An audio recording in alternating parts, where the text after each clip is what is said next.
Hello and welcome to the April 28th issue of iTrust's MoneyCast. Today we're discussing a very important issue related to your kid's future, that of how are you going to fund his or her education, particularly if you're planning on sending them overseas for their higher studies. You know, education abroad is a fairly expensive proposition. There's boarding, lodging, tuition costs and other sundry expenses, and at last count these were growing at north of 10% per annum, which means a decade from now, the cost of sending your child overseas for his or her education would have more than doubled. So how are you going to fund this? Let's help you by answering just a few basic questions. First of all, what you need to identify is what course is your child going to be studying and where. The geography about where is very important because education in the US and the United Kingdom might be a lot more expensive than sending your child, say, to Singapore or Australia, even though the quality of the education might be the same. The second thing is what course is your child going to be studying. If he or she is going to be looking at engineering colleges, that's a 4-year course. That means you've got expenses for 4 years. If, however, they're studying something like hospitality management, that might just be a 1 or a 2-year course that changes your budgetary requirements quite dramatically. So help your child understand for yourself where they're going to be studying and what the duration of the course is. The second thing to understand is what is a fully loaded cost of their educational program going to be.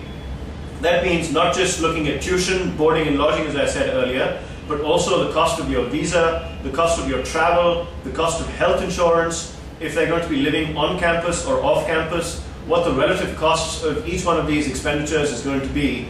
Additionally, you also want to factor in the incremental costs of things like lab fees, other fees such as if they're doing photography, the cost of a camera, and so on. That'll give you the total cost of the funding that you require for your son or daughter's education. How are you going to fund this? Well, ideally, you should be funding it from your savings so you don't have to take any loans. And the trick over here is to start very early. In fact, the trick is to start perhaps as soon as your child is born. Mathematically, if you were to save 5,000 rupees per month for the coming 10 years, even at a very modest appreciation of say 12% per annum, you're going to get close to 12 lakhs at the end of that 10-year period, to be able to take care of some funding goals towards that. That's just an illustration of why you need to start early, because you're going to be able to benefit from compounding of capital. The second source that you could potentially use is taking a loan, and in this case specifically an education loan. Many public sector banks and private banks also offer education loans. They're offered at a rate of close to 15% depending upon which part of the economic cycle you're taking this loan. But our suggestion is don't take a personal loan for this purpose, only take an educational loan. The advantage of taking an education loan, apart from being much cheaper than a personal loan, is also going to be that you're going to be able to get a Section 80E deduction on the interest that you pay back on the loan. If you're taking this loan as a parent, 99% of the cases you will have to be a guarantor for the loan, and the loan eligibility is going to be decided based upon you as a parent, your earning capacity, and the repayment capability of your child and you as the guarantor to that loan. But please only consider education loans, do not consider personal loans.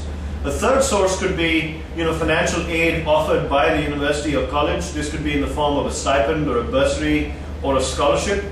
Often these might be based on academic merit, or it could be based purely on financial need as well. And every college is going to have a different criteria for that, so understand what the college's criteria are for academic merit-based scholarship or need-based scholarship.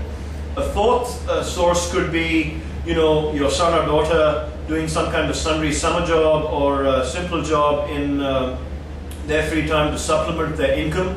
This obviously might not be enough to pay the entire cost of the tuition, boarding and lodging, but it's good as a complement to whatever the main source of funding that you might have. And often these sources are available only once your child has landed up on campus.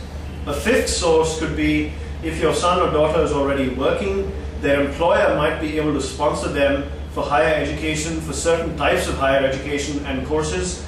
And obviously it depends upon the economic environment. In today's economic environment, sitting here as we do towards the end of April 2009, when the economic situation is fairly bleak and the environment isn't that positive, maybe no company is willing to fund you. But if the economic situation was to improve, Many employers might be able to sponsor their employees for higher education. So ask and understand what the different options might be available wherever your son or daughter works.